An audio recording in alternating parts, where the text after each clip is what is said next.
So hello and welcome back to my channel guys. आज की कहानी इतनी ज़्यादा ज़बरदस्त होने वाली है कि आप अपने पल के झपकाना ही भूल जाएंगे। 21st सेंचुरी का साउथ कोरिया, जहां मॉडर्न टाइम और राजशाही की परंपरा एक साथ चलती है। जहां एक तरफ देश के सबसे बड़े बिजनेसमैन चाओ की बेटी, जिसमें खूबसूरती के साथ साथ पूरी दुनिया को जीतने का जबरदस्त जुनून है, उसके पास सब कुछ है, लेकिन एक खौफ उसे हमेशा खाया जाता है कि असल में वो इस रॉयल फैमिली का हिस्सा ही नहीं है। दूसरी तरफ प्रिंस, जो राजा का दूसरा बेटा है, उसके पास न कोई असली पावर है और न ही पहचान। वो दुनिया से हटकर अकेले में जीता है। एक लड़की जो आजादी के साथ पूरी दुनिया को जीतना चाहती है, और एक लड़का जो खुद को अकेले में ढूंढना चाहता है। जब इन दोनों की दुनिया टकराएगी तो किस्मत क्या मोड़ लेगी, चलिए देखते हैं। कहानी की शुरुआत होती है रॉयल फैमिली से, जहां हमें बताया जाता है कि पिछले कई दशकों से रॉयल फैमिली कोरिया पर शासन कर रही है, लेकिन आने वाले कुछ सालों में रॉयल फैमिली में बहुत से बदलाव हुए हैं। अब ये पुरानी विरासत धीरे धीरे मॉडर्न सिस्टम से जुड़ती जा रही है।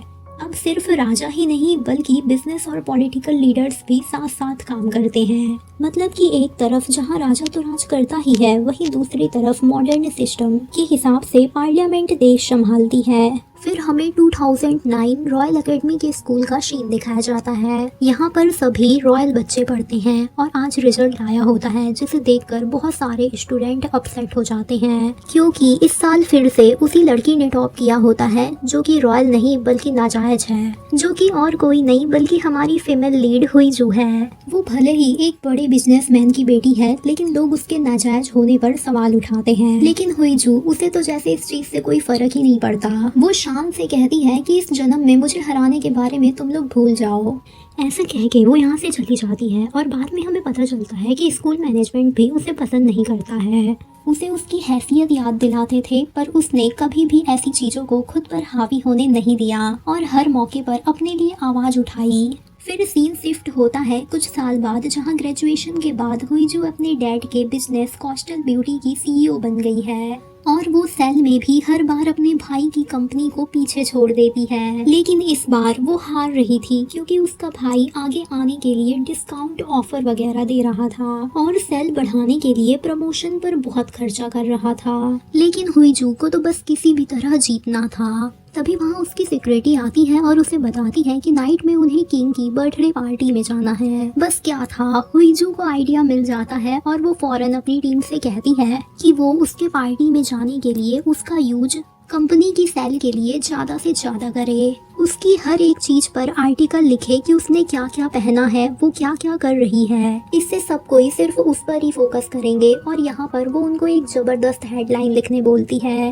कि क्राउन प्रिंस की बर्थडे पार्टी में कैशल ग्रुप की शख्सियत को इनवाइट किया गया है। ये सुनकर तो सभी एम्प्लॉय शॉक्ड हो जाते हैं, क्योंकि अभी तक कैशल ग्रुप का सक्सेसियर डिसाइड नहीं किया गया है। लेकिन खैर, उन्हें हुईजू का ऑर्डर मानना पड़ता है। हुईजू इवेंट के जरिए अपने आप को हाईलाइट करवाना चाहती है, ताकि सारा अटेंशन उसी को मिले। उसके हिसाब से यही तो टीआरपी है। जिस तरीके से वो कंपनी चलाती है, इससे हमें साफ साफ पता चलता है कि उसे हारना बिल्कुल पसंद नहीं है। दूसरी तरफ शीन शाही महल में शिफ्ट होता है। जहाँ हमें हमारे मेन लीड ग्रैंड प्रिंस ली वोन को दिखाया जाता है। उसका नेचर थोड़ा इंट्रोवर्ट है, इसलिए महल के स्टाफ के लिए उसे संभालना थोड़ा मुश्किल है। तभी वहाँ उसका सिक्योरिटी आ जाता है और उसे किंग की बर्थडे पार्टी के लिए तैयार करने लगता है। लेकिन ग्रैंड प्रिंस अभी शिकार करके आया होता है और बहुत ज़्यादा थका होता है, इसलिए उसकी प्रायोरिटी पार्टी में जाने के बजाय अभी सोने में थी। इससे तो सिक्योरिटी और भी ज्यादा परेशान हो जाता है। जब वो जिद करने लगता है तो ग्रैंड प्रिंस उस पर निशाना ही साध लेता है और सिक्योरिटी घबराकर फौरन वहां से भाग जाता है। शाम होती है, इवेंट शुरू होता है, गेस्ट आने लगते हैं और यहाँ पर ना बड़े बड़े बिजनेसमैन, पॉलिटिशियंस और रॉयल मेंबर्स सभी आए होते हैं। मीडिया के लिए ये ट्रेडिशनल इवेंट बहुत खास था, इसलिए वो इस इवेंट को ना लाइव कवर करने लगते हैं। तभी एंट्री होती है उसकी, जिसका सबको इंतजार था, मतलब हुईजू की। वो रेड कार में रेड मॉडर्न आउटफिट के साथ वहां पहुंचती है। यहाँ पर ना हमें पता चलता है कि रॉयल पैलेस में इस तरह के रेड कपड़ों को अच्छा नहीं माना जाता, लेकिन हुईजू, उसे तो इन सब से कोई फर्क नहीं पड़ता। उसे कंट्रोवर्सी हेडलाइन पसंद है और इस इवेंट में तो उसे खास कर खुद को बहुत अच्छा दिखाना है। ताकि उसके बिजनेस सेल्स जल्दी से जल्दी इंक्रीज हो सके। सो ये सब उसके लिए जायज है और वो यहाँ तो जानबूझकर इतरा इतरा कर पोस्ट देने लगती है कि जब न्यूज छपे तो वो और भी अट्रैक्टिव दिखे। यहाँ तक कि रिपोर्टर्स भी उसे कह रहे होते हैं कि वो शोहरत की भूखी है, लेकिन साथ ही ये भी मानते हैं कि वो बहुत सुंदर है। बस क्या था, कुछ ही देर में हुईजू की न्यूज ट्रेंडिंग न्यूज बन जाती है और उसके कपड़े, शूज, बैग, यहाँ तक कि ईयर रिंग्स सब कुछ सेल हो जाता है, वो भी बिना डिस्काउंट के। इधर कंपनी में भी लोग परेशान हो जाते हैं क्योंकि हर एक प्रोडक्ट सेल आउट हो चुका था। इधर पार्टी में जब हुईजू ड्रिंक कर रही होती है तो कुछ आंटियां उसकी फैमिली बैकग्राउंड को लेकर गॉसिप करने लगती है कि ये वही है ना कैशल ग्रुप की नाजायज बेटी, इसका 10 साल तक तो किसी को पता भी नहीं था। चेयरमैन का एक गरीब औरत के साथ अफेयर था और उससे ये नाजायज बेटी पैदा हुई। और तो और वो यहाँ पर हुईजू को शाइको भी कह देती है कि इसे कोई सेंस नहीं है, तभी तो पार्टी में ऐसे कपड़े पहन के आ गई है। ये सुनकर ना हुईजू को बहुत गुस्सा आता है और वो ग्लास ही तोड़ देती है। उन्हें ये दिखाती है कि वो सच में साइको है, तो अच्छा रहेगा कि वो उससे बच कर रहे। तभी सडनली उसका भाई ताइजू भी वहाँ आ जाता है और वो भी उसे नीचा दिखाने की कोशिश करता है कि अपने भाई की थोड़ी तो रेस्पेक्ट किया करो, तभी तो लोग तुम्हें अनकल्चर्ड बोलते हैं। और सुना है कि बिजनेस में कुछ अच्छा नहीं चल रहा है, जिस पर हुईजू तो उसे उसकी औकात याद दिलाते हुए कहती है, लगता है तुमने अभी कंपनी का एनालिटिक्स चेक नहीं किया है। मेरे शेल्स तुमसे 10 गुना हाई पोजीशन पर है, मुझे फालतू के डिस्काउंट की जरूरत नहीं है और तुम्हारी तरह सस्ती मार्केटिंग की चालें मेरी कंपनी को नीचे नहीं गिरा पाएगी। तब वो कहता है कि तुम खुद को एक लग्जरी ब्रांड की तरह दिखाती हो, लेकिन तुम अंदर से खुद नकली खोखली हो चुकी हो। भले ही नाजायज हो पर हो तो मेरी सिबलिंग ना, इसलिए मुझे तुम्हारी चिंता होती है। जिस पर तो हुईजू उसका गला ही पकड़ लेती है और कहती है, तुम कुत्ते जैसे क्यों भौंक रहे हो, काश तुम कुत्ते होते तो मैं तुम्हारे गले में पट्टा बांध देती।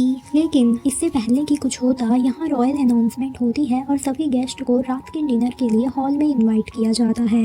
इसके बाद सभी गेस्ट अंदर आते हैं और हम देखते हैं और क्वीन के साइड में एक छोटा सा किंग होता है जिसका आज बर्थडे है। लेकिन यहाँ पर ना लोग डिनर नहीं करते क्योंकि अभी तक ग्रैंड प्रिंस लीवोन नहीं आया था।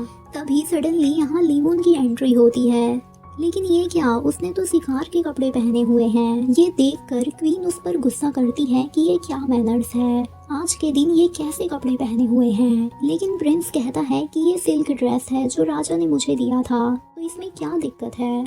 और तभी छोटे किंग से पूछा जाता है कि उसे ये प्रिंस की ड्रेस पसंद है कि नहीं, जिस पर छोटा किंग खुश होकर कहता है, अंकल आप इसमें बहुत अच्छे लग रहे हैं। लेकिन क्वीन वो कहाँ मानने वाली थी, वो तो शांत होने का नाम ही नहीं लेती और वहीं पर सबके सामने ग्रैंड प्रिंस को इंसल्टेड करने लगती है। लेकिन प्रिंस समझाता है कि अभी बहस करने का टाइम नहीं है, सभी गेस्ट वेट कर रहे हैं, तो पहले हमें इवेंट में ध्यान देना चाहिए। और हमें यहाँ पर पता चलता है कि असल में ना ये क्वीन ग्रैंड प्रिंस के बड़े भाई की वाइफ है। लेकिन दोनों की कुछ खास नहीं बनती क्योंकि क्वीन को शक है कि उसके हस्बैंड को ग्रैंड प्रिंस ने ही मरवाया है, पर उसका बेटा जो कि फ्यूचर में किंग होने वाला है अपने अंकल से बहुत प्यार करता है और रिचुअल के हिसाब से वो अपनी माँ, अंकल और पूरी प्रजा के अच्छे भविष्य के लिए विशेस भी मांगता है। पूरा देश इसे सेलिब्रेट कर रहा था क्योंकि नेशनल हॉलीडे था। डिनर के बाद सब कोई गार्डन में घूम रहे होते हैं। तभी अधिकतर लड़कियों का फोकस ग्रैंड प्रिंस के साथ साथ रॉयल प्राइम मिनिस्टर जियोंग पर भी होता है और तभी जियोंग भीड़ से निकलकर हुईजू से मिलने आता है। उन्हें देखकर लगता है कि वो दोनों पहले से एक दूसरे को जानते हैं और काफी अच्छे दोस्त हैं। यहाँ पर हुईजू उसके पिंक कलर को लेकर उसे क्यूट कह के टॉन्ट करने लगती है, जिस पर जियोंग भी उसे उसके रेड ड्रेस के लिए टोकता है और कहता है, तुम्हें कंट्रोवर्सी से प्यार है क्या, तुम्हें ध्यान रखना चाहिए। जिस पर हुईजू कहती है, छोटी मोटी कंट्रोवर्सी से क्या फर्क पड़ता है, और वैसे भी मैं भी ऐसी वैसी थोड़ी ना हूँ, कैसोल ब्यूटी की सीईओ हूँ और नाजायज बेटी भी। ये सुनकर वो गुस्सा करता है कि ये कैसी बात कर रही हो। तभी यहाँ ग्रैंड प्रिंस का सेक्रेटरी आ जाता है और उसे बुलाता है कि प्रिंस तुम्हें याद कर रहे हैं। बाद में वो प्रिंस से मिलने जाता है और उसे अकेले में देख के कहता है, आपको इस तरह अकेले में नहीं रहना चाहिए, आपकी जान को खतरा हो सकता है। और हमें यहाँ पता चलता है कि ये दोनों रॉयल मेंबर होने के साथ साथ एक दूसरे के काफी अच्छे दोस्त हैं। तभी ग्रैंड प्रिंस उससे उसकी शादी के बारे में कहने लगता है कि आज इवेंट में बहुत सारी लड़कियां तुम्हें देख रही थी, लेकिन साथ में वो ये भी कहता है कि आधी से ज्यादा मुझे देख रही थी। तो जियोंग कहता है कि आप मेरी शादी करवाना चाहते हैं। प्रिंस कहता है नहीं, मैं अपनी बात कर रहा हूँ। क्वीन मेरी शादी करवाना चाहती है क्योंकि छोटा किंग लीवोन एक रीजेंट है और अगर मैंने शादी कर लिया तो शादी के बाद मुझे यहाँ से जाना होगा। राजा अभी बहुत छोटा है तो सारे काम, चैरिटी इवेंट्स, इंटरनेशनल ऑर्गेनाइजेशन और सारे रॉयल वर्क तुम्हें ही करना होगा। साथ ही साथ क्वीन की भी डांट खानी पड़ेगी जैसे मैं खाता हूँ। अब तुम्हारी लाइफ बहुत मुश्किल होने वाली है। यहाँ पर ना ग्रैंड प्रिंस उसे बुरी तरह से डरा देता है। ये सब सुन के तो वो सच में घबरा जाता है और कहता है कि मैं ये सब नहीं करूँगा, अगर आप चले गए तो सब कितना मुश्किल हो जाएगा। जिस पर प्रिंस कहता है तो फिर अपनी रॉयल मीटिंग से इसे रोक दो। रॉयल मैरिज से पहले कैबिनेट से अप्रूवल होता है, तो तुम्हें बस लीडर्स को कह के वो अप्रूवल कैंसिल कराना है। ये सुनकर तो जियोंग शॉक्ड हो जाता है और बोलता है ये आप मुझे पहले भी बता सकते थे, इतना ज्यादा डराने की क्या जरूरत थी। Guys, I apologise for interfering but it is important to tell you, अगर आपने अभी तक मेरे चैनल को सब्सक्राइब नहीं किया है तो प्लीज कर दीजिए, क्योंकि इतनी मेहनत करने के बाद भी दिन ब दिन मेरे सब्सक्राइबर कम हो रहे हैं और ऐसी लॉन्ग वीडियोस बनाने में मुझे बहुत मेहनत लगती है। So let's continue. इधर हुईजू परेशान थी क्योंकि सिग्नल न मिलने के कारण कंपनी से उसका कांटेक्ट नहीं हो पा रहा था। वो सिग्नल के चक्कर में पैलेस के टॉप एरिया पर पहुंच जाती है और यहाँ पर ग्रैंड प्रिंस उसे देख लेता है। वो उसका नाम पूछता है तो वो सॉरी बोलती है क्योंकि यहाँ इस तरह से किसी भी बाहर वाले का आना अलाउ नहीं था। वो फिर नाम पूछता है तो हुईजू उसे अपना नाम बताती है और कहती है कि वो यहाँ स्टॉप से नहीं है। ये सुनकर वो कहता है कि तुम यहाँ क्या कर रही हो, ये जगह पब्लिक के लिए नहीं है। पर यहाँ पर ना वो साथ ही कहता है कि मैं तुम्हें भागने का मौका देता हूँ क्योंकि आखिर तुम मेरी जूनियर हो। ऐसा कह के वो हुईजू के पास आ जाता है और काउंट करने लगता है। 1, 2 और 3 कहते ही अचानक से जोरदार धमाके की आवाज आती है।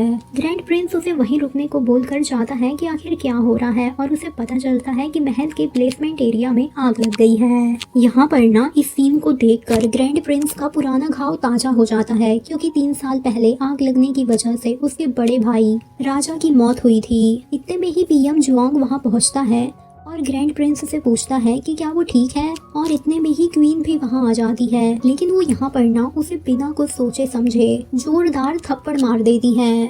वहीं दूर खड़ी हुई जो ग्रैंड प्रिंस के पीछे पीछे यहाँ आ जाती है और वो भी ये सब देख लेती है। यहाँ पर क्वीन आग लगने का इल्जाम ग्रैंड प्रिंस पर लगाती है कि तुमने फिर से वही कर दिया ना, और वो उसे फौरन यहाँ से ले जाती है। इधर प्रिंस को क्वीन की इस हरकत से बहुत ज्यादा गुस्सा आ जाता है, लेकिन वो कुछ नहीं बोलता और यहाँ हम देखते हैं इस थप्पड़ से उसके गाल पर छोटा सा स्क्रैच भी बन जाता है। फिर जुआंग अपने आदमियों से इस घटना की जाँच करने कहता है क्योंकि उसे शक था कि ये राजा की मौत से जुड़ा हो सकता है। साथ ही वो मीडिया को कंट्रोल करने भी बोलता है क्योंकि वो जानता था कि कैसे रॉयल फैमिली मुश्किल से स्टेबल हुई है।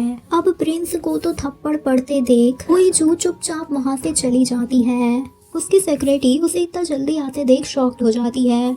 आप फिर से हेडलाइन बनने के लिए पार्टी से जल्दी आ गई है ना। हुईजू उसे बताती है ऐसी बात नहीं है यार, अंदर आग लग गई। ये सुनते ही सेक्रेटरी घबरा जाती है और ग्रैंड प्रिंस के बारे में पूछने लगती है। ये देखकर तो हुईजू चिढ़ जाती है और कहती है तुम मेरी सेक्रेटरी हो कि उसकी सेक्रेटरी हो, कहीं उससे प्यार तो नहीं हो गया। सेक्रेटरी कहती है नहीं नहीं बस ऐसे ही, और दोनों वहाँ से निकल जाते हैं। फिर रास्ते में सेक्रेटरी ग्रैंड प्रिंस की बात छेड़ देती है कि आप उसे बिल्कुल भी पसंद नहीं करती, आप दोनों तो एक ही स्कूल रॉयल अकेडमी से पढ़े हो ना, क्या उसने आपको बुली किया था। तो हुईजू कहती है क्या तुम्हें लगता है कि कोई मुझे बुली कर सकता है। फिर हमें एक फ्लैशबैक का सीन दिखाया जाता है जहाँ एक रात हुईजू अकेडमी में चुपके से घुसकर अपने कंपटीशन के लिए आर्ट की प्रैक्टिस कर रही होती है। तब उसे देखकर हुईजू फौरन वहाँ से भागने लगती है, लेकिन प्रिंस उसे रोक लेता है कि अगर तुमने कोई गलती की है तो तुम्हें पनिशमेंट जरूर मिलेगा। ये सुनकर हुईजू रुक जाती है और उसे पता चलता है कि ये 9th ग्रेड से है, जबकि 10th ग्रेड से नीचे आने वालों को यहाँ आना अलाउ नहीं है।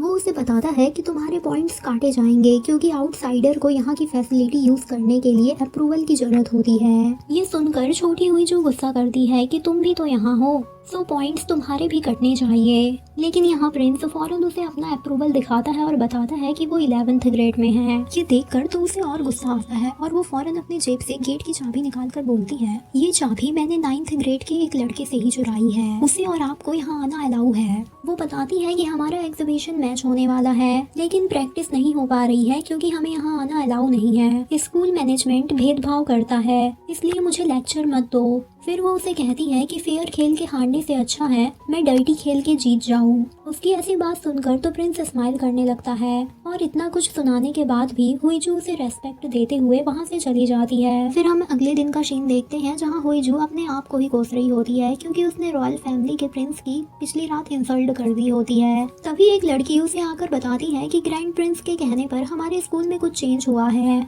ये सुनकर तो हुईजू बहुत घबरा जाती है और फौरन नोटिस बोर्ड पढ़ने जाती है और हमें यहाँ पता चलता है कि ग्रैंड प्रिंस ने रॉयल एकेडमी से बोलकर स्कूल के रूल्स में कुछ चेंजेस कराए थे और अब 10th ग्रेड से नीचे वाले भी स्टूडेंट एकेडमी में प्रैक्टिस कर सकते थे। सीन प्रेजेंट में शिफ्ट होता है जहाँ क्वीन प्रिंस से कल के थप्पड़ के लिए माफ़ी मांगने आई होती है और कहती है मैंने वो सब बिना कुछ सोचे समझे कर दिया था क्योंकि मैं बहुत ज़्यादा घबरा गई थी कि कहीं मेरे हस्बैंड की तरह मेरा बेटा भी ना मारा जाए। यहाँ पर वो माफ़ी मांगने की काफ़ी अच्छी एक्टिंग करती है जिस पर प्रिंस भी उसे माफ़ कर देता है और कहता है कि मैंने तो कुछ माइंड ही नहीं किया। भले ही पीएम और बाकी लोग कह रहे थे कि आपको मेरे साथ ऐसा बिहेव नहीं करना चाहिए लेकिन डोंट वरी आप परेशान मत होइए मैं उन्हें हैंडल कर लूँगा। ये सुनकर क्वीन अपनी एक्टिंग पर कंट्रोल नहीं कर पाती और उसे गुस्सा आ जाता है कि मतलब सबको उसकी ही पड़ी है उसके बेटे की नहीं। महल में आग लग गई थी छोटे किंग की जान भी जा सकती थी और इस थप्पड़ से उसे बस छोटा से ही तो कटाया है इसमें बाकी लोगों को इतनी चिंता करने की क्या जरूरत है। और यहाँ पर उसके मन की खुन्नस निकल जाती है कि ग्रैंड प्रिंस के सामने उसके छोटे किंग को कोई नहीं पूछता सब लोग बस ग्रैंड प्रिंस को ही पसंद करते हैं। जिस पर प्रिंस कहता है कि इसमें उसकी क्या गलती है किंग अभी बहुत छोटा है और वो रॉयल फैमिली के काम नहीं संभाल सकता तो सब मुझे ही संभालना पड़ता है और वैसे भी एक रीजेंट होने के नाते भी मेरे पास ऐसी कोई पॉलिटिकल बिजनेस पावर नहीं है। मैं हमेशा से ही अपनी चुपचाप ड्यूटी निभाता हूँ और कुछ नहीं। लेकिन क्वीन को तो उसकी बातों से कोई असर नहीं पड़ता उल्टा वो कहती है क्या ये कोई पावर नहीं है। पॉलिटिशियंस हमेशा तुम्हारे साइड रहते हैं तुम्हारे साथ फोटो खिंचवाते हैं बिजनेसमैन और इन्वेस्टर्स तुम्हारे लिए लॉयल है क्या ये पावर नहीं है। तुम ग्रैंड प्रिंस से क्राउन प्रिंस बनने की कोशिश कर रहे हो। क्वीन की ये सब बातें सुनकर प्रिंस को अपने बचपन का एक इंसिडेंट याद आता है जहाँ बचपन में छोटे प्रिंस के डैड उससे बार बार कहा करते थे कि वो ग्रैंड प्रिंस है और कभी भी अपने भाई क्राउन प्रिंस के खिलाफ ना जाए। वो बचपन से ही ब्रिलियंट था लेकिन किंग ने 2 बार उसका टाइटल चेंज करके उसे क्राउन प्रिंस से ग्रैंड प्रिंस बना दिया। मतलब कि वो राजा कभी नहीं बन पाएगा। प्रिंस को कभी भी अपने डैड का प्यार नहीं मिला। राजा का ये बिहेव उसे अच्छा नहीं लगता था लेकिन उसने कभी आवाज नहीं उठाई और आज क्वीन भी उसे यही शब्द दोबारा सुना रही है। सीन प्रेजेंट में शिफ्ट होता है जहाँ क्वीन प्रिंस से बोल रही होती है कि उसे अपनी लॉयल्टी साबित करना पड़ेगा कि वो कभी भी फ्यूचर में छोटी किंग को नुकसान नहीं पहुँचाएगा और कभी भी क्राउन प्रिंस नहीं बनेगा। यहाँ पर ग्रैंड प्रिंस भी उसकी बात से एग्री करता है और पूछता है कि उसे लॉयल्टी साबित करने के लिए आखिर क्या करना होगा। जिस पर क्वीन उससे कहती है कि उसे उसकी पसंद की लड़की से शादी करना पड़ेगा। कोई रास्ता न मिलने पर ग्रैंड प्रिंस भी उसकी पसंद की लड़की से शादी करने के लिए हाँ कह देता है। नेक्स्ट सीन हुईजू के शाही बंगले में शिफ्ट होता है जहाँ हमें पता चलता है कि उसके डैड उसकी शादी कराने की कोशिश कर रहे हैं। ये सुनकर तो हुईजू को बहुत गुस्सा आता है। वो कहती है मैं अभी भी इस कंपनी की सीईओ हूँ और मैं जानती हूँ कि आप मेरी शादी जल्द से जल्द क्यों करवाना चाहते हैं। और तभी यहाँ पर हुईजू के भैया भाभी भी आ जाते हैं और कहते हैं कि बड़ी मुश्किल से तुम्हारे लिए लड़का मिला है प्लीज अब शादी के लिए मना मत करना। ये सुनकर तो हुईजू समझ जाती है कि ये सब इन्हीं का प्लान है। यहाँ पर उसकी भाभी भी उसे टॉन्ट करती है। अरेंज मैरिज में लोग छोटी छोटी चीजें देखते हैं फिर कहीं तुम्हारे नाजायज होने पर तुम्हारी शादी में प्रॉब्लम ना आए। यहाँ पर वो उसे इनडायरेक्टली टॉन्ट मार रही होती है कि वो एक नाजायज बेटी है तो उसे ज्यादा उम्मीद नहीं रखनी चाहिए। जिस पर हुईजू उसे ही कहती है कि आपने अगर छोटी छोटी डिटेल्स चेक की थी तो इस गधे से शादी क्यों कर ली जो किसी काम का ही नहीं है। बस क्या था इस बात पर तो दोनों भाई बहनों के बीच बहस शुरू हो जाती है। तो डैड उन्हें कैसे भी करके चुप कराते हैं और हुईजू से बोलते हैं कि जब तुमने पहले शादी के लिए हाँ किया था तो अब क्या हुआ। हुईजू कहती है कि मैं शादी के लिए मना नहीं कर रही हूँ लेकिन लड़का ऐसा हो जो मेरे काबिल हो। और उसके डैड उसकी शादी करवा के उससे छुटकारा पाना चाहते हैं। इसलिए वो अपने डैड को वार्निंग देती है कि अगर मेरी शादी जबरदस्ती किसी नाकाबिल आदमी से करवाने की कोशिश की तो मैं आपकी सारी प्लानिंग चौपट कर दूंगी। मैं आपकी काबिल बेटी हूँ तो आपके आधे बिजनेस की हकदार मैं ही हूँ। फिर ऑफिस में भी उसका मूड काफी खराब होता है। वो अपने डैड की सारी भड़ास अपने एम्प्लॉयज पर निकाल रही होती है। सिक्योरिटी भी उसे शांत कराती है कि तुम थोड़ा शांत हो जाओ, छोटी छोटी बातों पर इतना गुस्सा करना ठीक नहीं है। नेक्स्ट सीन रॉयल महल में शिफ्ट होता है, जहाँ पर ग्रैंड प्रिंस महल छोड़ के अब अपने प्राइवेट प्लेस पर जा रहा होता है। और तभी उसकी मुलाकात लॉर्ड शोंगवॉन नाम के एक चालाक आदमी से होती है, जो कि क्वीन का स्पाई है। उसे देखकर वो कहने लगता है कि आप महल छोड़कर क्यों जा रहे हो? आप चले जाओगे तो किंग और क्वीन का ख्याल कौन रखेगा? साथ ही वो कहता है कि आपका ऐसे अकेले जाना ठीक नहीं है, जो कि इनडायरेक्टली प्रिंस को धमकी होती है। प्रिंस इस चीज को जानता है लेकिन पूरी तरह से शांत रहता है और कहता है कि मुझे तो लगा था आप मेरे जाने से खुश होंगे। मैं जल्दी में क्वीन से नहीं मिल पाया, आप उन्हें बता देना। इसके बाद लॉर्ड शोंगवॉन क्वीन से मिलने जाता है और प्रिंस के जाने की खबर उसे देता है। यहाँ पर क्वीन अपनी गुस्सा निकाल रही थी कि एक तो वो इवेंट में देर से आया और कपड़े भी कैसे पहने थे, ऊपर से आग भी लग गई। यहाँ पर ना वो हर एक चीज के लिए ग्रैंड प्रिंस को ही ब्लेम कर रही थी। यहाँ पर शुआंग उसे याद दिलाता है कि सब ग्रैंड प्रिंस को पसंद करते हैं और वो देखा जाए एक काबिल शासक है, क्योंकि अपने पेरेंट्स के मरने के बाद भी वो अपनी ड्यूटी अच्छे से निभा रहा है। और यही चीज तो क्वीन को पसंद नहीं थी कि सब उसे क्यों पसंद करते हैं। इधर हुईजू शादी के लिए लड़के देख रही होती है, लेकिन उसे तो कोई पसंद ही नहीं आता। उसके हिसाब से पैसा नहीं तो कम से कम हैंडसम तो होना चाहिए, लेकिन कोई उसकी टक्कर में था ही नहीं। बिजनेसमैन में उसे कोई पसंद नहीं आता तो वो अपनी सिक्योरिटी से किसी पॉलिटिशियन के बारे में पूछती है, लेकिन सिक्योरिटी बताती है कि पॉलिटिशियंस बिजनेस वुमेन से शादी नहीं करते, क्योंकि उन्हें पैसों के कारण स्कैंडल में फंसने का डर रहता है। ये सब सुन के तो हुईजू को बहुत गुस्सा आ जाता है कि क्या इस पूरी दुनिया में मेरे लायक कोई लड़का नहीं है जो मेरी स्टेटस और मेरी खूबसूरती से मैच करे, जो कि ग्रैंड प्रिंस के बारे में होती है। इस समय ग्रैंड प्रिंस अपनी हंटर की ड्रेस को लेकर ट्रेंडिंग में होता है। जब सिक्योरिटी ऑफिस में आती है तब भी वो कलीग्स को प्रिंस के बारे में गॉसिप करते हुए सुनती है। फिर तभी वो हुईजू के ऑफिस में पहुंचती है, जहां हुईजू भी ग्रैंड प्रिंस की न्यूज देख रही होती है और फिर अचानक से कहती है ये हैंडसम भी है और काबिल भी है, तो क्यों ना इससे ही शादी की जाए। ये सुनकर सिक्योरिटी चौंक जाती है कि आप पागल हो गई हो, कहीं आपने चढ़ा तो नहीं ली है। वो प्रिंस है रॉयल फैमिली से, लेकिन हुईजू उसे तो इस बात से कोई फर्क नहीं पड़ता। वो तो सोच कर खुश होती है और ग्रैंड प्रिंस को मीटिंग के लिए रिक्वेस्ट भेज देती है। इधर सेक्रेटरी भी दौड़ा ग्रैंड प्रिंस के पास आता है और बताता है कि देखिए, हंटर ड्रेस पहनने के कारण आपकी ट्रेंडिंग न्यूज बन गई है, जहाँ पर कुछ लोग आपके बारे में अच्छा बोल रहे हैं और कुछ तो आपको बहुत ज्यादा क्रिटिसाइज कर रहे हैं। लेकिन यहाँ प्रिंस तो इस बात से खुश था कि अब कोई भी उस आग लगने वाली घटना के बारे में बात नहीं कर रहा है। यहाँ पर सिक्योरिटी बोल रहा होता है कि सब कोई उसे क्रिटिसाइज कर रहे हैं, सो उसे अपना एक स्टेटमेंट दे देना चाहिए, जिस पर ग्रैंड प्रिंस मना कर देता है। तभी वो बताता है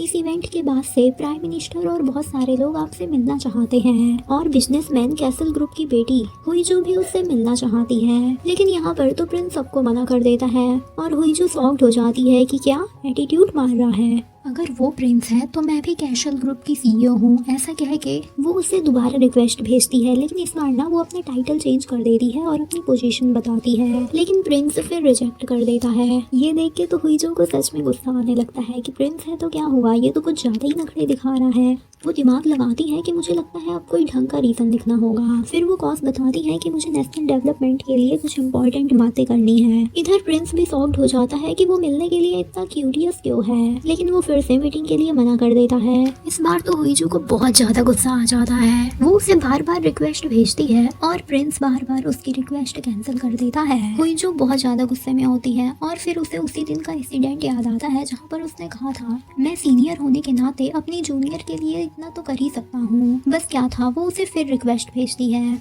इधर सिक्योरिटी फिर से प्रिंस को बताता है कि हुईजू ने फिर से रिक्वेस्ट भेजी है, लेकिन इस बार लिखा है कि वो अपने सीनियर से मिलना चाहती है। ये सुनकर प्रिंस मुस्कुराने लगता है और फाइनली मान जाता है कि मैं अपनी जूनियर को मना नहीं कर सकता। ये देख के तो हुई जो बहुत खुश होती है। वो अच्छे से तैयार होकर ग्रैंड प्रिंस से मिलने पहुंच जाती है और इधर क्वीन को भी अपनी एक स्पाई से पता चल जाता है कि इन दोनों की मीटिंग होने वाली है, जिस पर क्वीन अपनी दासी को कहती है प्रिंस के प्राइवेट प्लेस में जो हमारी स्पाई है उसे उन दोनों पर अच्छे से नजर रखने बोलो। नेक्स्ट सीन में हुई जो ग्रैंड प्रिंस के साथ होती है। यहाँ पर प्रिंस उससे मीटिंग का रीजन पूछता है तो हुई जो तो उसे डायरेक्ट प्रपोज कर देती है और अपना शादी करने का प्रपोजल उसके सामने रखती है कि चलो अब शादी कर लेते हैं। ये सुन के तो प्रिंस शॉक्ड हो जाता है और फिर स्माइल करते हुए हुईजू को देखने लगता है। तभी हमें 2009 के एक फ्लैशबैक का सीन दिखाया जाता है जहाँ ग्रैंड प्रिंस और हुईजू के स्कूल में आरजी कंपटीशन होता है, जहाँ 4 टीम होती है लेकिन मेन कंपटीशन रेड टीम और ब्लू टीम के बीच होता है, जहाँ होते हैं हुईजू और जियांग जो कि अभी प्रेजेंट में पीएम है और हमारी इस स्टोरी का सेकंड मेन लीड है। और वहीं अपोजिट ब्लू टीम में ग्रैंड प्रिंस होता है। यहाँ पर ना उसके साइड में खड़ा हुआ लड़का हुईजू के बारे में उल्टी सीधी बातें कर रहा होता है कि वो नाजायज है और इस कंपटीशन में पार्टिसिपेट करने के लायक नहीं है, जिस पर ग्रैंड प्रिंस उसे डांट कर चुप करा देता है। और हमें यहाँ पर पता चलता है कि यहाँ ग्रैंड प्रिंस के डैड किंग भी आए होते हैं जो कि प्रेजेंट में जिंदा है और अपने छोटे बेटे को कुछ ज्यादा पसंद नहीं करते।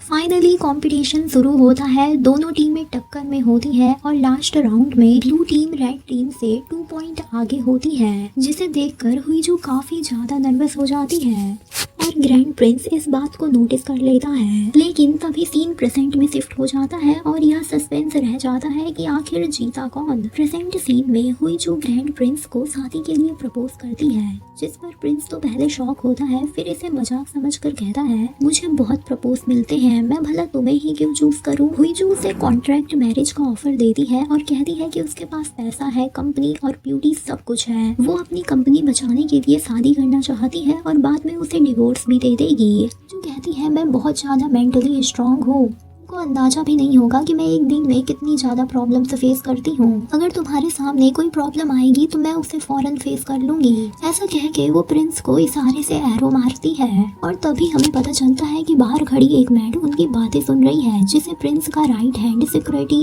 भगा देता है। अगले दिन हुईजू अपने ऑफिस में बहुत खुश होती है, तभी उसकी सिक्योरिटी वहाँ घबराते हुए आती है और पूछती है क्या हुआ, क्या प्रिंस ने कहा कि आप पाइजन खा लो। जिस पर हुईजू कहती है उसने मुझे फिर से रिजेक्ट कर दिया और ऐसा कह के वो बहुत ज्यादा नर्वस हो जाती है। वो बताती है कि प्रिंस ने कहा कि वो सिर्फ प्यार के लिए शादी करेगा, किसी डील के लिए नहीं। ये सुनकर सिक्योरिटी कहती है ओहो कितना रोमांटिक है। हुईजू चिढ़ के कहती है कोई रोमांटिक नहीं है, वो मेरे साथ गेम खेल रहा है। लेकिन वो जानता नहीं है कि इस बार उसकी टक्कर किससे हुई है। ऐसा कह के वो अपने एक एम्प्लॉय को अपने ऑफिस में बुलाती है। यहाँ पर एम्प्लॉय बहुत ज्यादा घबराया होता है, तभी हुईजू उसे शांत कराती है और कहती है तुम मेरे सबसे क्लोज एम्प्लॉय हो, तुम्हें मेरा एक काम करना है और पता लगाना है कि ग्रैंड प्रिंस कहाँ कहाँ अकेले जाते हैं, उसकी पूरी इन्फॉर्मेशन निकालो। ये सुनकर तो एम्प्लॉय शॉक्ड ही हो जाता है। जब वो बाहर आता है तो दूसरा एम्प्लॉय पूछता है क्या हुआ, क्या उसने तुम्हें पीट दिया। जिस पर शॉक्ड एम्प्लॉय कहता है कि वो शादी कर रही है। एम्प्लॉय फौरन अपने काम में जुट जाता है और प्रिंस की सारी इन्फॉर्मेशन एक पेन ड्राइव में कवर कर लेता है और उसे हुईजू की सिक्योरिटी को देते हुए कहता है कि अब मैं बॉस का क्लोज एम्प्लॉय बन गया हूँ। जिस पर सिक्योरिटी भी कहती है हाँ ऑफ कोर्स। बस क्या था, इसके बाद हुईजू एक स्टॉकर की तरह प्रिंस का पीछा करना शुरू कर देती है। वो हॉर्स राइडिंग में जाती है, रेस्टोरेंट में जाती है, मूवी थिएटर में जाती है, यहाँ तक कि रनिंग में भी उसका पीछा करने लगती है और हर जगह पहुंचकर उसके साथ फ्लर्ट करने लगती है। जिस पर तो प्रिंस थोड़ा इरिटेट होने लगता है कि आखिर इसे मेरी हर लोकेशन का पता कैसे चल रहा है। लेकिन धीरे धीरे प्रिंस को भी हुईजू के साथ अच्छा लग रहा था। इधर क्वीन एक प्रिंसेस से मिलती है जिससे वो अपनी प्लानिंग के मुताबिक ग्रैंड प्रिंस से शादी कराना चाहती है। लेकिन तभी उसे अपनी एक स्पाई से हुईजू के भी बारे में पता चलता है। नेक्स्ट सीन में हुईजू के घर वालों ने उसके लिए एक ब्लाइंड डेट फिक्स की होती है। फिर वो आर्ट एग्जीबिशन में उस लड़के से मिलती है और सीधा टॉपिक पर आती है कि चलो जल्दी से शादी करके मामले को रफा दफा कर देते हैं। साथ ही वो उसे सच भी बता देती है कि वो अपने घर वालों के प्रेशर में उससे शादी कर रही है क्योंकि उसके डैड उसे कंपनी से हटाकर उसके भाई को सीईओ बनाना चाहते हैं। लेकिन डोंट वरी, मैं ऐसा कभी नहीं होने दूंगी। बस तुम्हें वैसा ही करना है जैसा मैं तुम्हें बोलूंगी, और अगर नहीं किया तो तुम जानते ही हो कि मैं तुम्हारा क्या हाल करूंगी। हुईजू की बातें सुनकर वो लड़का काफी ज्यादा डर जाता है। तभी सडनली यहाँ पर प्रिंस का सिक्योरिटी आ जाता है और पूछता है आप यहाँ कैसे। जिस पर हुईजू बोलती है आपका आर्ट एग्जीबिशन जबरदस्त है, सोच रही हूँ 2-4 चोरी कर लूँ। जिस पर सिक्योरिटी कहता है यहाँ से मत चुराइएगा, प्लेसमेंट में और भी कीमती पेंटिंग्स है वहाँ से चुराइएगा। जिस पर दोनों हंसने लगते हैं, लेकिन तभी सिक्योरिटी को यहाँ से जाना पड़ता है और वो लड़का जो कि अभी तक हुईजू से काफी ज्यादा डर गया था शादी के लिए साफ साफ मना कर देता है। हुईजू भी उसको थैंक यू बोल के यहाँ से चली जाती है। वहीं प्रिंस को जब पता चलता है कि हुईजू किसी और लड़के के साथ है तो वो थोड़ा जेलस फील करने लगता है और सिक्योरिटी को यहाँ से डांट के भगा देता है। शीन नाइट में शिफ्ट होता है जहाँ ग्रैंड प्रिंस को ना पुराने फ्लैशबैक्स आने लगते हैं, जहाँ पर हमें पता चलता है कि 3 साल पहले उसका बड़ा भाई अपनी राजा की पोजीशन छोड़ के ग्रैंड प्रिंस को क्राउन प्रिंस बनाना चाहता था। वो एग्रीमेंट पेपर पर साइन भी कर देता है, लेकिन तभी यहाँ पर उसकी वाइफ मतलब क्वीन आ जाती है और वो काफी ज्यादा गुस्से में होती है और उसे ऐसा करने से साफ साफ मना कर रही होती है। लेकिन किंग बोलता है कि अब मैं आजादी चाहता हूँ और अब मैं राजा नहीं बनना चाहता, अगर ऐसा ही चलता रहा तो मैं घुट घुट के मर जाऊंगा। जिस पर क्वीन भी उसे गुस्से में बोलती है कि तुम नामर्द हो, इससे अच्छा होगा कि तुम मर ही जाओ, और ऐसा कह के वो उन पेपर्स को जला देती है। और तभी थोड़ी देर बाद हमें पता चलता है कि महल में आग लग गई है और किंग की डेथ हो गई है। हालांकि किंग की डेथ के बाद प्रिंस ने अनाउंस कर दिया था कि किंग के बाद अब उसका भतीजा किंग बनेगा, लेकिन वो खुद आज तक इस सदमे को बर्दाश्त नहीं कर पाया और उसे नींद की बीमारी हो गई और आज भी प्रिंस कई रातों तक सोता नहीं है। नेक्स्ट सीन मॉर्निंग में शिफ्ट होता है जहाँ क्वीन अपने बेटे को एक अवार्ड इवेंट फंक्शन के लिए तैयार कर रही होती है और यहाँ पर वो उसे समझाती है कि इस बार उसके अंकल उसके साथ नहीं है तो अब उसे ही सारी चीजें खुद हैंडल करना होगा, आखिर अब वो बड़ा हो गया है। चाइल्ड किंग भी हाँ करता है, लेकिन अंदर ही अंदर बहुत ज्यादा घबराया होता है।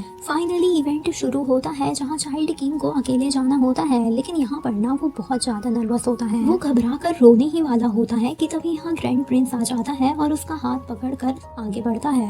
यहाँ पर वो चाइल्ड किंग की हर एक चीज में हेल्प करता है, जिससे फंक्शन काफी अच्छे से मैनेज हो जाता है। लेकिन तभी हमें यहाँ पता चलता है कि हुईजू को भी अवार्ड मिलने वाला है। वो स्टेज पर अवार्ड लेने आती है और चाइल्ड किंग से काफी अच्छे से बात करती है और उसे बताती है कि इस कैप को मेरे सिर पर रख दीजिए। चाइल्ड किंग भी उससे बात करके खुश हो जाता है। बाद में वो प्रिंस के कान में धीरे से कहती है आई मिस यू। ये सुन के तो वो शॉक्ड ही हो जाता है, लेकिन तभी हुईजू उसे छेड़ने भी लगती है, जिससे वो थोड़ा अनकंफर्टेबल फील करता है और उसे शांत रहने बोलता है। खैर फाइनली इवेंट काफी अच्छे से होता है और हुईजू भी बहुत सारी फोटोज क्लिक कराती है और पोस्ट करते टाइम ग्रैंड प्रिंस को भी हैशटैग कर देती है। इधर पीएम जियोंग को भी पता चलता है कि इस इवेंट में ग्रैंड प्रिंस भी आए थे, जिससे वो थोड़ा घबरा जाता है क्योंकि क्वीन ने ग्रैंड प्रिंस को जाने से मना किया था। लेकिन तभी उसे पता चलता है कि हुईजू भी वहाँ आई थी, तो वो फौरन अपना काम बंद करके हुईजू से मिलने पहुँच जाता है। इवेंट के बाद वो हुईजू को अपने साथ डिनर पर ले जाता है और हमें यहाँ पता चलता है कि second main lead Jeong school time से ही हुईजू को सीक्रेटली लाइक करता है। और तभी हमें एक फ्लैशबैक का सीन दिखाया जाता है जहाँ हमें पता चलता है कि उनका एरो कंपटीशन होने वाला है, लेकिन जियोंग को तो एरोस चलाना ही नहीं आता। लेकिन तभी हुईजू उसके पास आती है और उसे एरोस चलाना सिखाती है और तब से ही वो हुईजू को काफी ज्यादा लाइक करने लगा है। दूसरी तरफ ग्रैंड प्रिंस चाइल्ड किंग को विदा कर रहा होता है। यहाँ पर चाइल्ड किंग अपने अंकल से अपने साथ चलने बोलता है, लेकिन वो उसे ये कहकर अभी मना कर देता है कि वो अभी छुट्टी पर है। उसके जाने के बाद ना यहाँ पर ग्रैंड प्रिंस को अपने सिर में बहुत जोर से पेन होता है और उसकी तबीयत काफी ज्यादा खराब हो जाती है, जिससे वो वहीं होटल में रुक जाता है। जब हुईजू को पता चलता है कि प्रिंस की तबीयत खराब है तो वो अपना पर्सनल डॉक्टर लेके फौरन वहाँ पहुँच जाती है। वो यहाँ पर प्रिंस का अच्छे से ख्याल रखती है और बाद में डॉक्टर से कहती है कि प्रिंस की बीमारी की बात बाहर नहीं जानी चाहिए। बाद में सिक्योरिटी हुईजू को उसकी हेल्प करने के लिए थैंक यू बोल रहा होता है, लेकिन तभी उसे पता चलता है कि क्वीन को इस बात का पता चल गया है कि प्रिंस होटल में रुका है, तो वो फौरन उससे मिलने आ रही है। ये सुन के तो सिक्योरिटी बहुत ज्यादा घबरा जाता है और हुईजू को फौरन प्रिंस के कमरे में छुपा देता है। तभी यहाँ क्वीन भी आ जाती है और सिक्योरिटी उसे प्रिंस के बारे में बताता है कि अभी उनकी तबीयत खराब है और वो रेस्ट कर रहे हैं। लेकिन क्वीन वो तो सुनने का नाम ही नहीं लेती और फौरन प्रिंस से मिलने के लिए उसके कमरे में चले जाती है, जहाँ प्रिंस उस वक्त सही कपड़ों में नहीं होता, जिसे देखकर क्वीन थोड़ा एम्बैरेस फील करती है और वहाँ से जाने लगती है। लेकिन तभी ना उसकी नजर बाहर रखे सैंडविच और पर्स पर पड़ती है, जिससे वो समझ जाती है कि यहाँ कोई लड़की भी है। वो फौरन जल्दी से वापस उसके कमरे में जाती है और वहाँ वो हुईजू और प्रिंस को ऐसी कंडीशन में साथ में देख लेती है, जिससे तो उसका खून ही खौल जाता है और यहाँ पर हुईजू वापस से छिप जाती है। फिर वो प्रिंस को वार्निंग देती है कि कल प्रॉपर कपड़े पहन कर आना और मुझे सब कुछ एक्सप्लेन करना। सीन नेक्स्ट मॉर्निंग में शिफ्ट होता है। लेकिन ये क्या, सुबह होते ही पूरी दुनिया में न्यूज फैल जाती है कि प्रिंस लीवोन और हुईजी एक दूसरे को डेट कर रहे हैं। यहाँ पर मीडिया वालों ने उनकी फोटोज के साथ साथ डेट टू डेट इन्फॉर्मेशन भी निकाली होती है। यहाँ तक कि रूमर्स भी उड़ जाते हैं कि हुईजू प्रेग्नेंट है। इधर हुईजू ये सुनकर परेशान होने के बजाय हंसने लगती है, क्योंकि अब उसकी शादी के चांस बढ़ गए थे। वहीं सिक्योरिटी बहुत ज्यादा घबराई होती है और उसे याद दिलाती है कि कैसे उसने पिछली बार एक आइडियल को डेट किया था और उसकी फैंस ने उस पर अंडे बरसाए थे, यहाँ तक कि उसकी कार भी तोड़ दी थी। जिस पर हुईजू हंसते हुए कहती है कि ये आइडल थोड़ी ना है। सिक्योरिटी कहती है वही तो, आइडियल के तो थोड़े से फैंस होते हैं और प्रिंस को तो पूरी कंट्री लाइक करती है। जिस पर हुईजू कहती है मैं नहीं करती, और यहाँ पर वो काफी ज्यादा खुश होती है और पगलाने लगती है। जिस पर उसकी सिक्योरिटी उसे डांट कर चुप करा देती है। इधर पीएम जियोंग को जब इस बारे में पता चलता है तो वो हुईजू और ग्रैंड प्रिंस दोनों को कॉल करता है, लेकिन दोनों ही कॉल पिकअप नहीं करते। इधर प्रिंस जल्दी जल्दी अपने प्राइवेट हाउस में जाने के लिए निकल रहा होता है, तभी सिक्योरिटी उसे बताता है कि क्वीन आपको याद कर रही है। जिस पर प्रिंस उसे मना करता है और अपने प्राइवेट प्लेस में जाने और हुईजू को वहाँ उसे बुलाने बोलता है। बस क्या था, ये सुनते ही हुईजू खुशी खुशी सिक्योरिटी के साथ प्राइवेट प्लेस में आ जाती है। यहाँ पर प्रिंस, सिक्योरिटी, सर्वेंट सभी को बाहर कर देता है और अकेले में हुईजू से बात करता है। हुईजू अब उसे उसकी तबीयत के बारे में पूछती है। प्रिंस बोलता है वो पहले से काफी ठीक है। फिर वो उससे माफी मांगता है कि उसकी वजह से हुईजू को इतनी बदनामी फेस करनी पड़ रही है। जिस पर हुईजू कहती है डोंट वरी, मुझे कंट्रोवर्सी पसंद है और लोगों के ताने सुनने की भी आदत है। यहाँ पर प्रिंस उससे पूछता है प्लीज मुझे बताओ तुम्हें सच में क्या चाहिए। जिस पर हुईजू कहती है जो मुझे चाहिए वो तुम नहीं दे पाओगे। फिर वो एक रेड लेटर निकालती है जिसमें फ्लावर्स लगे हुए थे जो उसे स्कूल के कंपटीशन में मिले थे, और सीन फिर से फ्लैशबैक में जाता है जहाँ पर हमें पता चलता है उस दिन कंपटीशन में प्रिंस जानबूझ के हुईजू की खुशी के लिए हार गया था, और हुईजू भी इस बात को समझ गई थी कि प्रिंस जानबूझ के उसके लिए हारा है। अब सीन प्रेजेंट में शिफ्ट होता है जहाँ हुईजू सीरियस होकर प्रिंस को अपनी सिचुएशन समझाती है कि कैसे वो हर एक चीज में कैपेबल है, लेकिन उसका भाई और उसके डैड उसे जबरदस्ती कंपनी से निकालना चाहते हैं क्योंकि वो उनकी नाजायज बेटी है, क्योंकि वो एक लड़की है, ऊपर से उनकी नाजायज बेटी भी। जिस पर प्रिंस कहता है तुम सिर्फ मुझसे एक छोटे से टाइटल के लिए शादी करना चाहती हो। जिस पर हुईजू हाँ कहती है और बताती है कि ये टाइटल छोटा सा नहीं है। अगर आज मेरे पास एक टाइटल होता तो मेरी जिंदगी कुछ और ही होती। तुम्हें पता नहीं है कि मैंने एक टाइटल के लिए अपनी जिंदगी में कितनी ठोकरें खाई है। सारी बात सुनने और समझने के बाद प्रिंस कहता है तो फिर अब तुम मेरी वाइफ ग्रैंड प्रिंसेस बनने के लिए रेडी हो जाओ। ये सुन के हुईजू शॉक्ड हो जाती है कि फाइनली प्रिंस शादी के लिए मान गया है और वो मुस्कुराने लगती है। नेक्स्ट सीन में मीडिया की भारी भीड़ दिखाई देती है जो कि प्रिंस का वेट कर रही होती है। इनके बहुत सारे सवाल होते हैं। जैसे ही प्रिंस की कार आती है सब कोई उससे सवाल करने लगते हैं, लेकिन सबको झटका लगता है क्योंकि कार से प्रिंस के साथ हुईजू भी बाहर निकलती है और दोनों ने एक दूसरे का हाथ थामा हुआ था, जिससे मीडिया वालों को फाइनली उनके सवाल का जवाब मिल गया था। हुईजू याद करती है कि कैसे उसे प्रिंस ने बताया था कि अब उसे पूरे देश के हेटर्स का सामना करना होगा, लेकिन हुईजू डरती नहीं। वो मजाक से कहती है कि क्या उसे क्राउन को कुछ डोनेशन भी देना चाहिए, पर प्रिंस कहता है कि उसे सिर्फ लोगों का ओपिनियन बदलना है। इधर हुईजू ने पहले ही अपनी टीम को काम पर लगा दिया था जो सोशल मीडिया पर उनके बारे में पॉजिटिव बातें फैला रहे होते हैं। इससे सबको पता चल जाता है कि उनके बीच क्या चल रहा है और सब शॉक्ड होते हैं। दोनों एक दूसरे का हाथ पकड़ के पैलेस में एंटर करते हैं, तभी कोर्ट लेडी उन्हें रोक देती है और बताती है कि क्वीन आपसे मिलना चाहती है। उन्होंने 2 दिनों से खाना भी नहीं खाया है। प्रिंस हुईजू को वहीं वेट करने के लिए कहता है और बड़े प्यार से उसके बालों को ठीक करता है ताकि सबको लगे कि वो एक रियल कपल है। फिर प्रिंस क्वीन से मिलता है जो कि बहुत ज्यादा गुस्से में होती है और उससे पिछली रात के लिए माफी मांगने बोल रही होती है, लेकिन प्रिंस साफ साफ कह देता है कि होटल वाला स्कैंडल सच है और वो हुईजू से शादी करने वाला है। वो मजाक में प्रेगनेंसी का भी जिक्र कर देता है जिससे क्वीन को तो और भी ज्यादा गुस्सा आ जाता है। बाहर आकर प्रिंस देखता है कि छोटा किंग हुईजू के साथ बैठकर मजे से नूडल्स खा रहा है। वो उससे पूछ रहा होता है कि वो यहाँ क्या कर रहा है, तभी हुईजू उसे बताने लगती है, लेकिन वो उसे चुप करा देता है। और चाइल्ड किंग बताता है कि इतनी रात हो गई है लेकिन उसे नींद नहीं आ रही है, तो आंटी ने कहा कि पेट भरा हो तो नींद जल्दी आती है, इसलिए मैं नूडल्स खा रहा हूँ। और हमें यहाँ पता चलता है कि चाइल्ड किंग को भी रात में नींद न आने की बीमारी है। बाद में किंग उसे सर्वेंट के साथ वहाँ से भेज देता है। बाद में प्रिंस और हुईजू अकेले में बात करते हैं, लेकिन हुईजू तो यहाँ नाराज होती है। तब प्रिंस उसे समझाता है कि उसे डर है कि अगर चाइल्ड प्रिंस की तबीयत खराब हो गई या उपज हो गया तो क्वीन सारा इल्जाम उस पर लगा देगी। जिस पर हुईजू उससे पूछती है, अगर क्वीन मुझे बुली करेगी तो तुम किसका साथ दोगे? प्रिंस मुस्कुरा कर कहता है, मैं तुम्हारा साथ दूंगा क्योंकि दुनिया को दिखाना है मैं तुम्हारे प्यार में पागल हूँ। ऐसा कह के वो उसके काफी ज्यादा क्लोज आ जाता है। फिर रात को प्रिंस ऑर्डर देता है कि हुईजू गेस्ट हाउस के बजाय उसके ही रूम में सोएगी, जिस पर तो कोर्ट लेडी मना करने लगती है, लेकिन तभी हुईजू वहाँ आ जाती है और कहती है कि मुझे बहुत ज्यादा नींद आ रही है। फाइनली उनको वहाँ से जाना पड़ता है।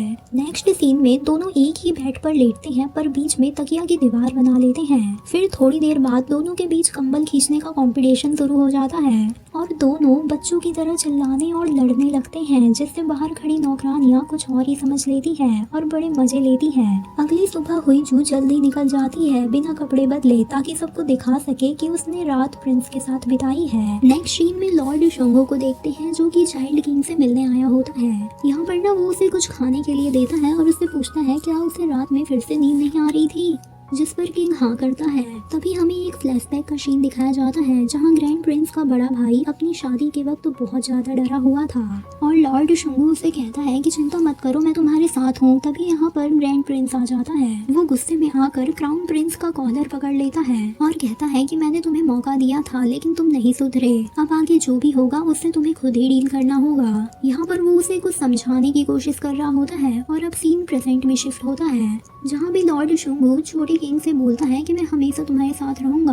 तभी इधर हम प्रिंस को देखते हैं जो कि अपने भाई की फोटो देख रहा होता है और काफी ज्यादा इमोशनल हो जाता है। इधर हुईजू अपनी सिक्योरिटी के साथ मीटिंग करती है और उसे पता चलता है कि वो टॉप 5 ट्रेंडिंग कीवर्ड्स में है। यहाँ तक कि होटल में पहने हुए उसके सारे कपड़े सोल्ड आउट हो चुके हैं। तभी सडनली यहाँ पर पीएम जियोंग उसके ऑफिस में आ जाता है। उसे देखकर कलीग्स कहने लगती है, ओ माय गॉड ये कितना ज्यादा हैंडसम है। लेकिन जियोंग तो अंदर ही अंदर काफी ज्यादा परेशान होता है और हुंजू से पूछता है कि क्या तुम सच में प्रिंस से शादी कर रही हो, जिस पर हुईजू हाँ कहती है और बोलती है कि मैं हमेशा उसके साथ रहना चाहती हूँ। यहाँ पर पता नहीं क्यों हुईजू उसे सच नहीं बताती और उससे शादी के लिए ऑफिशियल अप्रूवल मांगती है। नेक्स्ट सीन में हुईजू जो फोन में प्रिंस से बात कर रही होती है तभी कुछ स्कूल की लड़कियाँ उस पर अंडे फेंकती है और उसे फॉक्स कहती है। यहाँ तक कि उसे काफी ज्यादा भयानक गालियाँ दे डालती है और प्रिंस भी फोन में ये सब सुन लेता है। हुईजू को बहुत ज्यादा गुस्सा आता है और वो फोन कट कर देती है। फिर वो उन लड़कियों को लाइन में खड़ा करके उनकी अच्छी क्लास लेती है।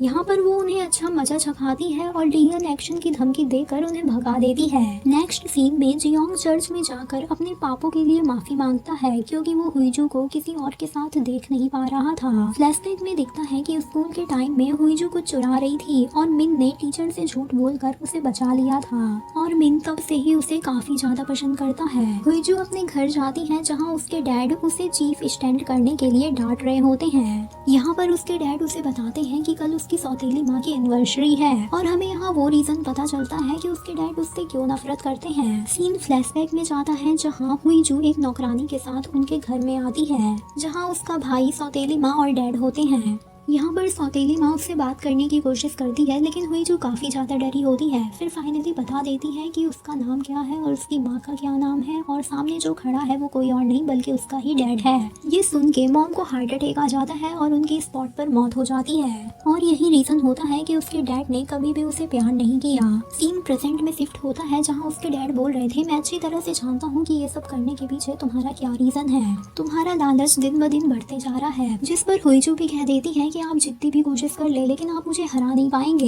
इधर प्रिंस को पता चलता है कि हुईजू पर हमला हुआ है तो वो उसकी बहुत ज्यादा केयर करने लगता है और फौरन उसे फोन कर लेता है। वो पूछता है क्या तुम ठीक हो। हुईजू थोड़ा यहाँ पर इमोशनल हो जाती है और कहती है कि मैं अभी बिजी हूँ, थोड़ी देर बाद तुमसे बात करूंगी। हुईजू अपने घर पर उदास बैठी होती है तभी गेट पर बेल बजती है। वो पूछती है कौन है लेकिन कोई जवाब नहीं देता, जिस पर तो वो बेसबॉल बैट लेकर सीधे उसे मारने चली जाती है पर सामने प्रिंस को देखकर शॉक्ड हो जाती है। प्रिंस यहाँ पर उसके लिए बाहर से कॉम्बो फूड लाया होता है। वो पूछती है क्या ये सब तुमने खुद खरीदा है, जिस पर प्रिंस हाँ करता है और फिर हमें उस शॉप का सीन दिखाया जाता है जहाँ से प्रिंस ने सामान खरीदा था और शॉप के लोग काफी ज्यादा खुश हो गए थे। फिर वो पूछती है तुम यहाँ क्यों आए हो, जिस पर प्रिंस बोलता है हमने फोन में बात की थी, तुम नर्वस लग रही थी, क्या सब कुछ ठीक है। प्रिंस की केयर देखकर हुईजू का सारा गुस्सा ठंडा हो जाता है। इसके बाद प्रिंस उसे अपने साथ अपने प्राइवेट रेसिडेंस में ले जाता है ताकि वो सेफ रह सके। यहाँ सभी सर्वेंट्स को देखकर हुईजू प्रिंस के काफी ज्यादा क्लोज आ जाती है ताकि सबको लगे कि हम सच में एक दूसरे से प्यार करते हैं। फिर उसकी मुलाकात स्टॉफ के किम से होती है जो कि हुईजू का स्वागत करता है। हुईजू किम को कहती है कि वो उसे उसके नाम से बुला सकता है, पर किंग उसे क्वीन ही कह के बुलाता है, जिसे सुनकर हुईजू अंदर ही अंदर बहुत खुश होती है। इसके बाद प्रिंस और हुईजू अकेले में बात करते हैं। यहाँ पर हुईजू उससे पूछती है कि तुमने मुझसे शादी के लिए हाँ क्यों कहा। प्रिंस यहाँ पर 3 रीजन बताता है कि तुम्हारे पास पैसा है, तुम ब्यूटीफुल हो, और मैं जानता हूँ कि बाद में सिर्फ तुम एक ही इंसान होगी जो मुझे तब भी समझेगी जब पूरी दुनिया मेरे खिलाफ होगी। यहाँ पर एक स्पाई उनकी बातों को सुनने की कोशिश कर रही होती है, लेकिन तभी यहाँ पर उसके पीछे पीछे एक कैट आ जाती है और उसे यहाँ से भागना पड़ता है। ये सुनने के बाद हुईजू उसे देखती रहती है। इधर क्वीन नई चाल चलती है और अपने इन्वेस्टिगेटर्स को प्रिंस के प्राइवेट रेसिडेंस में जहां हुईजू रुकी होती है वहां भेज देती है। यहाँ पर वो लोग हुईजू को अरेस्ट करने आए होते हैं क्योंकि उस पर आरोप होता है कि उसने महल में आग लगाई है। साथ ही वो लोग इन्वेस्टिगेशन के बहाने हुईजू का सामान उठाकर बाहर फेंकने लगते हैं। इतना ही नहीं, इधर हुईजू के ऑफिस में भी जोरदार इन्वेस्टिगेशन हो रही होती है जहाँ पर वो लोग उसका सामान तोड़ फोड़ कर रहे थे, यहाँ तक कि कुछ महंगा सामान अपने साथ लेके जा रहे थे। इन्वेस्टिगेटर्स उसके ऑफिस और रूम में भी घुस जाते हैं। ये सब कंडीशन देखकर हुईजू को बहुत ज्यादा गुस्सा आता है। वो प्रिंस को कॉल करती है लेकिन प्रिंस कॉल पिकअप नहीं करता। किम उसे बताता है कि प्रिंस अभी टेंपल गए हैं और आज वो अपने पूर्वजों की एक रस्म में बिजी हैं जहाँ फोन ले जाना अलाउ नहीं है। ये सुन के तो हुईजू काफी ज्यादा परेशान हो जाती है और फौरन अपनी सिक्योरिटी को प्रिंस के पास जाने के लिए बोलती है। सिक्योरिटी भी फौरन उस टेंपल पर पहुंचती है लेकिन सोल्जर्स उसे अंदर जाने नहीं देते। तभी यहाँ पर किंग आ जाता है और उन्हें एक अजीब सा ID कार्ड दिखाता है। फिर वो याद करता है कि कैसे हुईजू ने उसे ये कार्ड दिया था और जबरदस्ती धक्का मार के यहाँ भेज दिया। उसे लग रहा था कि ये कार्ड काम नहीं करेगा, लेकिन अचानक सोल्जर्स उन्हें अंदर जाने की परमिशन दे देते हैं। फिर दोनों प्रिंस को ढूंढने लगते हैं जहां प्रिंस अपनी रस्म में बिजी होता है और उसके पास जाना किसी को अलाउ नहीं होता। तभी यहाँ पर ना सिक्योरिटी अपना दिमाग लगाती है और शोल्डर की ड्रेस पहनकर प्रिंस की सिक्योरिटी के पास पहुंच जाती है और उसे इशारे में सब कुछ समझा देती है। इधर इन्वेस्टिगेटर्स हुईजू को अरेस्ट करने लगते हैं और हुईजू भी फुल एटीट्यूड के साथ उनके साथ जाने लगती है। इन्वेस्टिगेटर्स हुईजू को रॉयल पैलेस के अंदर ले आते हैं और तभी प्रिंस हीरो की तरह एंट्री मारता है। वो उनसे पूछता है कि ये सब क्या हो रहा है, तुमने किंग या मेरी परमिशन नहीं ली, तुम हुईजू को ऐसे कैसे लेके आ सकते हो। तभी यहाँ पर क्वीन आ जाती है और कहती है कि ये मेरा ऑर्डर था। यहाँ पर क्वीन बोल रही होती है कि उसे हुईजू पर पूरा शक है कि उसी ने उस दिन पैलेस में आग लगाई है। प्रिंस पूछता है आपके पास क्या सबूत है। क्वीन कहती है उस दिन पार्टी में इसने मॉडर्न रेड ड्रेस पहनकर हमारे ट्रेडिशनल फंक्शन की इंसल्ट की थी, ग्लास तोड़कर औरतों को डराने की कोशिश की थी और एक आदमी को गला दबाकर मारने की कोशिश, और लास्ट में आग लगने के जस्ट पहले वो रूफटॉप पर खड़ी थी। इन सब की मेरे पास CCTV फुटेज है, अगर तुम चाहो तो देख सकते हो। साथ ही वो कहती है कि मुझे इन सब बातों को पब्लिक को बताना होगा, इसके बाद ये और इसकी कंपनी दोनों बदनाम हो जाएंगे। ये सब सुनकर तो हुईजू को बहुत ज्यादा गुस्सा आ जाता है और वो क्वीन को मुंह तोड़ जवाब देना चाहती थी, लेकिन यहाँ पर प्रिंस उसे चुप करा देता है और कहता है कि क्या आपने CCTV में नहीं देखा कि उस दिन रूफटॉप पर मैं भी उसके साथ था और जब आग लगी तब वो मेरे ही साथ थी। ये सुनकर तो क्वीन सन्न हो जाती है और अपना आपा खो देती है। वो यहाँ पर इन दोनों को बहुत बुला भला बोल रही होती है और तभी पीछे इधर सिक्योरिटी सारे में कुछ बातें कर रहे होते हैं। तभी फीमेल सिक्योरिटी हुईजू को लात मार के गिरा देती है और इशारे में प्रिंस को उसे वहाँ से ले जाने बोलती है। हुईजू भी बेहोश होने की अच्छी एक्टिंग करती है। फिर प्रिंस भी उसे गोद में उठा लेता है और फिजिशियन को बुलाने के लिए चिल्लाता है। वो उसे फौरन कमरे में लाता है और फोरहेड पर फिंगर मार के उठा देता है। हुईजू उठते ही बोलती है कि तुम्हारी भाभी तो बहुत ज्यादा खतरनाक है, जिस पर प्रिंस बोलता है क्या तुम डर गई। तो हुईजू बोलती है नहीं, मैंने अपनी लाइफ में ऐसी एटीट्यूड गर्ल्स बहुत देखी है। साथ ही कहती है मैं हुईजू हूँ, मेरे साथ ऐसी चीजें कई बार हुई है और मैं इन्हें बस इवेंट की तरह लेती हूँ। हुईजू प्रिंस की एक्टिंग के लिए तालियां बजाती है और उसे साथ में थैंक यू भी बोलती है, जिस पर प्रिंस मना कर देता है और कहता है कि मैंने तो सिर्फ वही किया जो सच है। इधर प्रिंस की इस प्रैक्टिकल केयर की वजह से महल में सब बातें करने लगते हैं कि ये दोनों एक दूसरे से कितना ज्यादा प्यार करते हैं। क्वीन ये सब देखकर आग बबूला हो जाती है और उसके चेहरे से साफ पता चल रहा था कि वो हुईजू को बिल्कुल भी लाइक नहीं करती। साथ ही वो हुईजू को अपने रास्ते से हटाने के लिए एक डेंजर प्लान भी बनाने लगती है। बाद में हुईजू प्राइवेट रेसिडेंस में जाना चाहती थी तो उसके लिए गाड़ी आ जाती है और प्रिंस खुद उसके लिए डोर ओपन करता है। ये देखकर सब कोई शॉक्ड हो जाते हैं और हुईजू उससे पूछती है अब ये सब क्या है। प्रिंस कहता है मैं इनको और भी विश्वास दिलाने का ट्राई कर रहा हूँ। हुईजू भी उसे गुड बोलकर यहाँ से प्राइवेट रेसिडेंस के लिए चली जाती है। नेक्स्ट सीन में हुईजू प्रिंस को कॉल करती है और पूछती है क्या तुम सो गए हो, जिस पर वो मना करता है और कहता है कि नींद नहीं आ रही इसलिए वो अभी भी वर्क कर रहा है। बस क्या था, हुईजू उससे मिलने के लिए फौरन यहाँ से निकल जाती है। यहाँ पर रॉयल पैलेस का गेट बंद होता है तो दोनों एक दूसरे से दीवार पर चढ़कर बातें करने लगते हैं, लेकिन हुईजू अभी भी ठीक से ऊपर नहीं पहुँच पाती इसलिए एक और स्टूल लगाती है और फिर उससे बातें करने लगती है। यहाँ पर वो उसे नींद की दवाई और एनर्जी जूस देती है और बताती है कि जब भी मुझे नींद नहीं आती तो मैं भी इन सब का यूज करती हूँ, जिस पर प्रिंस उससे बोलता है कि ये सब वो उसे कल भी दे सकती थी, अभी इतना रिस्क उठा के आने की क्या जरूरत थी। जिस पर वो कहती है कि हम इतना दिखावा तो कर ही सकते हैं ताकि लोगों को लगे कि हम एक दूसरे के प्यार में पागल है। यहाँ पर हुईजू उससे बहुत सारी बातें करती है लेकिन प्रिंस वो तो उसे बस बड़े प्यार से देखता ही रहता है और फिर सडनली वो उसे किस कर देता है। और इसी के साथ गाइस हमारे ये 3 एपिसोड्स खत्म होते हैं और अगर आपको इसके नेक्स्ट एपिसोड्स 4, 5, 6 चाहिए तो मुझे कमेंट कर दीजिएगा, क्योंकि जब आप कमेंट करेंगे तभी मैं अपलोड करूंगी। और गाइस अगर आपको मेरा एक्सप्लेनेशन थोड़ा सा भी पसंद आया हो तो प्लीज वीडियो को लाइक और चैनल को सब्सक्राइब जरूर कर दीजिएगा, क्योंकि ऐसी लॉन्ग एक्सप्लेनेशन वीडियोस बनाने में मुझे बहुत मेहनत लगती है।